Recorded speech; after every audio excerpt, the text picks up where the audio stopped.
Hello everyone. आज का topic है वो है ह्यूमन रिप्रोडक्शन। ये क्लास 10th का एक चैप्टर है जो उसका फर्स्ट पार्ट जो है ए सेक्सुअल रिप्रोडक्शन और सेकंड जो पार्ट है वो सेक्सुअल रिप्रोडक्शन और फर्स्ट प्लांट के according and then second one animal के अकॉर्डिंग। तो आज हम उसका एक टॉपिक ले रहे हैं ह्यूमन रिप्रोडक्शन। तो उसको 2 पार्ट में मैंने डिवाइड किया है। तो आज अपन पार्ट फर्स्ट देखेंगे और नेक्स्ट वीडियो में पार्ट सेकेंड। तो चलिए देखते हैं ह्यूमन रिप्रोडक्शन।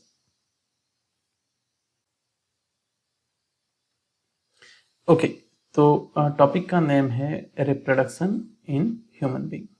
ओके, तो रिप्रोडक्शन इन ह्यूमन बीइंग, तो अपने को समझना रहेगा कि ह्यूमन बीइंग में रिप्रोडक्शन किस टाइप का रहता है। तो फर्स्ट वन, इसमें जो रिप्रोडक्शन रहता है उसका मोड रहता है वो सेक्सुअल मोड ऑफ रिप्रोडक्शन रहता है।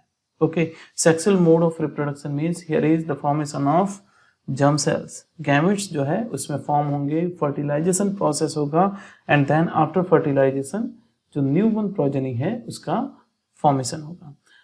तो फर्स्ट वन इसमें सेक्सुअल मोड ऑफ रिप्रोडक्शन होता है और इसमें जो रिप्रोडक्शन होता है वो यूनिसेक्सुअल होता है। Unisexual means one individual have only one sex. अगर अपन बोले तो एक इंडिविजुअल जो है या तो मेल हो सकता है या फीमेल हो सकता है, दोनों सेक्स एक ही इंडिविजुअल पे नहीं रहते। And third one, this one have internal fertilisation. इसमें जो फर्टिलाइजेशन जो होता है वो इंटरनल टाइप का होता है, मीन्स इनसाइड द बॉडी रहता है। ओके, तो इसमें हम देखते हैं कि first we have to understand कि मेल रिप्रोडक्टिव सिस्टम क्या होता है और फीमेल रिप्रोडक्टिव सिस्टम क्या होता है। तो ये 2 सिस्टम होता है। अगर मेल कैंडिडेट है देन मेल कैंडिडेट है मेल रिप्रोडक्टिव सिस्टम, अगर फीमेल कैंडिडेट है देन फीमेल रिप्रोडक्टिव सिस्टम। तो इसका मीनिंग क्या होता है? तो structure associated with male reproduction. Okay, जो कंप्लीट स्ट्रक्चर है जो पार्टिसिपेट करता है for the formation of sperm, तो पूरे सिस्टम को जो एसोसिएट जितने भी स्ट्रक्चर हैं उनको बोलेंगे मेल रिप्रोडक्टिव सिस्टम। और फीमेल में जो फीमेल रिप्रोडक्शन के लिए जो रेस्पॉन्सिबल जो ऑल पार्ट्स है collectively we can say female reproductive system, जिसमें ओवा का फॉर्मेशन होता है और जो पार्टिसिपेट करते हैं। तो ये तो थे 2 system, mail reproductive system and female reproductive system. एक और टर्म आता है sexual maturation. Sexual maturation means the period of life when production of germ cells. Germ cells means sperm और ओवा का फॉर्मेशन होना। अगर कोई इंडिविजुअल है और उसमें स्पर्म फॉर्मेशन हो रहा है या ओवम का फॉर्मेशन हो रहा है, इसका मतलब हम कह सकते हैं कि दीज आर मैच्योर्ड। ओके, तो these are sexually matured type of candidate. तो this period of sexual maturation called puberty. इसको क्या बोल सकते हैं? प्यूबर्टी। अब चेंजेस एट प्यूबर्टी, प्यूबर्टी के थ्रू क्या क्या चेंजेस आते हैं कैंडिडेट्स में? तो कुछ एक ऐसे चेंजेस होते हैं जो मेल और फीमेल दोनों में दिखाई देते हैं। For example, thick hair growth in armpits and genital area. तो यहाँ पे थिक हेयर का ग्रोथ होता है आर्मपिट और जेनिटल एरिया में। स्किन बिकम ऑयली में रिजल्ट इन पिंपल्स। पिंपल्स भी फॉर्मेशन होने के काफी चांस रहते हैं, काफी पिंपल्स हो जाते हैं फेस पे। और ओके, अब सेपरेट हम देखते हैं इन गर्ल्स कौन कौन से चेंजेस आते हैं due to puberty. Breast size begin to increase, size increase हो जाती है। Girls begin to menstruate means menstruation cycle जो है वो स्टार्ट हो जाती है। Growth of pubic hair and extra hair in armpits. तो these are the characteristic of puberty. Puberty के थ्रू ये कुछ चेंजेस दिखाई देंगे इन गर्ल्स। बॉयज के अंदर कुछ चेंजेस दिखाई देते हैं, जैसे for example thick hair growth on face, voice begin to crack, okay, broadening of shoulder and increased muscle development and growth of pubic hair, extra hair. तो इन सब का फॉर्मेशन हो जाता है। तो these are the secondary sexual characteristic. तो इनको अपन कलेक्टिवली कह सकते हैं सेकेंडरी सेक्सुअल कैरेक्टरिस्टिक। ओके, तो ये इंडिकेट करता है मैच्योरेशन। सेक्सुअल मैच्योरेशन जो है ये इंडिकेट करता है these changes signals that sexual maturity is taking place. तो these are the indication. Okay तो ये कुछ चेंजेस हैं ड्यूरिंग प्यूबर्टी. नेक्स्ट हम देखते हैं कि मेल रिप्रोडक्टिव सिस्टम क्या होता है. तो फर्स्ट मेल रिप्रोडक्टिव सिस्टम. तो here is male reproductive system. तो ये complete part, this one part we can say male reproductive system. तो इसमें सबसे इंपॉर्टेंट जो पार्ट रहता है वो रहता है testis. Okay why? Because testis जो है वो रेस्पॉन्सिबल है for the formation of gametes. तो टेस्टिस होते क्या है? So this one structure we can say testis. तो पेयर ऑफ टेस्टिस, पेयर के फॉर्म में रहता है testis, are located inside the scrotum. तो this one pouch like structure, this one we can say scrotum. Okay which is present outside the abdominal cavity. जो ये abdominal cavity है उससे outside और we can say below the abdominal cavity.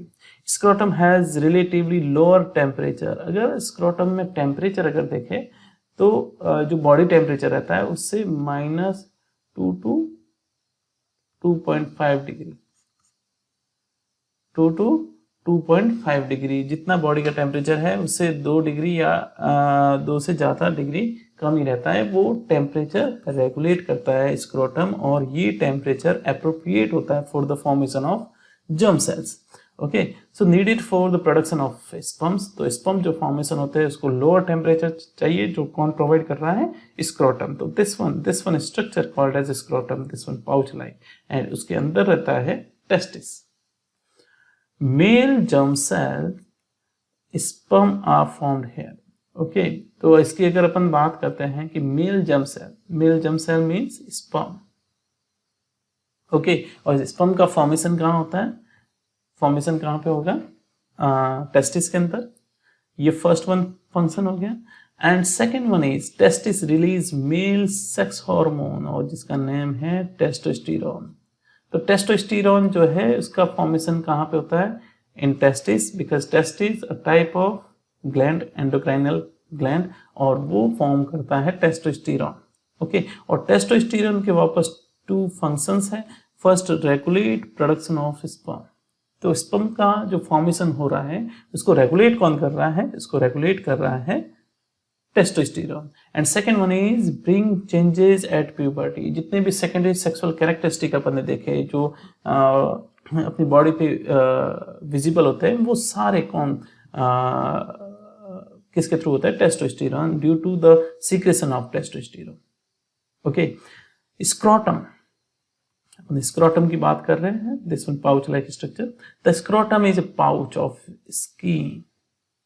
2 testis in respectively scrotum sacs. तो 2 testis रहेंगे scrotum sac में and act as a thermoregulator. Thermoregulator means this one can regulate the temperature. Here is required lower temperature than body, then will maintain scrotum. तो scrotum जो है वो thermoregulator की तरह act करता है and provides an optimum temperature for the formation of sperm. So these are the very important character. अगर अपन बात करते हैं स्क्रोटम की तो वो थर्मोरेगुलेटर की तरह एक्ट करता है और प्रोवाइड करता है ऑप्टिमम टेम्परेचर किसके लिए? For the formation of sperm cell. Next one here is this one structure, this one tube like structure, this one structure called as vas deferens. तो vas deferens is passes sperm from testis up to urethra. तो यहाँ से जो sperm form होंगे वो किसके through? इस vas deferens के थ्रू कहाँ चले जाएंगे?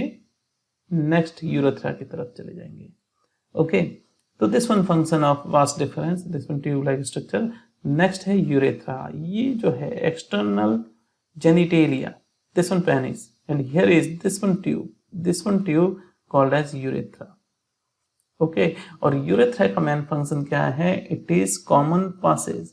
Here is common passage for both sperm and urine. Here is this one common passage for sperms and urine. तो यहाँ से स्पर्म्स का एंड यूरिन का जो है वो रिलीज किया जाता है. It's outer covering called as penis. Okay so this one external genitalia called as penis.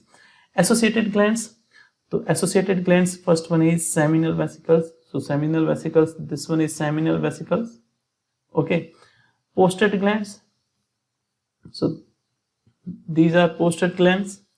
Okay, add their secretion to the sperm. जब यहाँ से स्पर्म रिलीज होता है तो इसमें इसके सीक्रेशन प्रोस्टेट ग्लैंड से और सेमिनल वेसिकल से भी सीक्रेशंस इसके साथ में रिलीज किए जाते हैं. और उनका फंक्शन क्या है? This fluid provide nourishment to sperms. Sperms को जो न्यूट्रिएंट्स चाहिए वो कौन प्रोवाइड करेंगे? उसका जो सीक्रेशन अंदर रिलीज किया जाता है वो उसको नरिशमेंट देगा and make their transport easy. और वो क्या करेगा? एक फ्लूइडिटी प्रोवाइड करेगा जिसके कारण स्पर्म्स जो है वो इजीली ट्रेवल कर सके.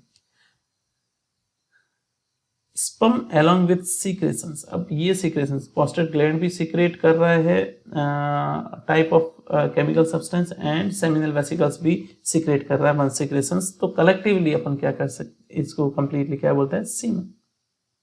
Okay, so this one all about male reproductive system. Now we will see female reproductive system. So this one is complete structure of female reproductive system. तो इसके अंदर अपन बात करते हैं ओवरी की. सेकेंड वन इज ओविडक्ट, इसको fallopian tube भी बोलते हैं. And last one is uterus. तो these are ovary, two ovaries are there. और ये जो ट्यूब्स है ओवरी टू यूटेरस, तो ये जो कंप्लीट ट्यूब है इन दोनों को बोलेंगे ओविडक्ट और Fallopian tube. Okay, oviduct. And this one part we can say uterus. Okay, and this one is cervix and here is vagina. तो first one अपन देखते हैं ovary. A pair of ovary is located in both side of abdomen. दोनों side में है first and second. These ovary. Here is main function of ovaries. First one is the formation of germ cells. और germ cells means egg का formation होना, ओवा का formation होना. At the time of birth of girl, जैसे birth का time होता है गर्ल का, तो thousands of immature eggs present in the ovary. Ovary के अंदर काफी सारे इमेच्योर टाइप ऑफ एग रहते हैं, लेकिन जो मैच्योरेशन होता है उनमें से लिमिटेड का ही होता है. At the onset of puberty some of these eggs start maturing. तो जैसे प्यूबर्टी का एज आ जाता है तो कुछ एग जो है डेवलप होना स्टार्ट कर लेते हैं, उनमें डेवलपमेंट होना और उसका जो कह सकते हैं मैच्योरेशन जो है वो स्टार्ट हो जाता है. Next one very important line, one egg is produced every month by one of the ovary.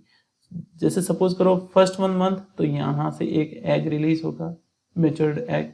Next 1 month यहाँ से होगा, नेक्स्ट अगेन यहाँ से होगा. तो वन ओवरी जो है एक एग रिलीज करेगी एवरी मंथ. ओके, तो डेली का वन एग जो है वो फैलोपियन ट्यूब की तरफ मूव करेगा. नेक्स्ट वन इज ओविडक्ट और जिसको अपन बोल सकते हैं फैलोपियन ट्यूब ऑल्सो. तो अभी यहाँ पे क्या होगा? यहाँ पे होगा कि यहाँ जो एग बना है उसको रिसीव कौन करेगा? This one tube. तो receive the egg produced by the ovary and transfer it to uterus. अब यहाँ से जो है वो ट्रांसफर कर सकता है यूटेरस तक. ओके, तो ये कंप्लीट अपन कह सकते हैं connection between ovary and uterus. And second one very important, fertilization process. Fertilization process कहाँ पे होता है? ओविडक्ट में. यहाँ पे जो है फर्टिलाइजेशन प्रोसेस होता है. फर्टिलाइजेशन प्रोसेस जो है ओविडक्ट के अंदर होगा. Fusion of gametes takes place. Fusion of gametes means fertilization. So fertilization कहाँ पे होता है? ओविडक्ट पे होता है. ये बहुत इंपॉर्टेंट है. Last one is uterus. It is bag like structure. ये जो है एक बैग लाइक स्ट्रक्चर है where development of the baby takes place. तो यहाँ पे जो है जो फिटस और जो बेबी का जो फॉर्मेशन होता है वो कहाँ पे होता है? यूटेरस की वॉल के ऊपर होता है. Uterus opens into vagina through cervix. जो ये है सर्विक्स और सर्विक्स के थ्रू वेजाइना के थ्रू ये ओपन होता है. तो ये था कंप्लीट फीमेल रिप्रोडक्टिव सिस्टम. तो जो अपना फर्स्ट पार्ट था उसमें मेल और फीमेल रिप्रोडक्टिव सिस्टम तक ही है. नेक्स्ट वन पार्ट में हम देखेंगे fertilization, the formation of embryo and some STD type of disease. Okay, तो ये कंप्लीट 2 पार्ट में अपन कंप्लीट करेंगे human reproductive system. Thank you, have a nice day, bye bye.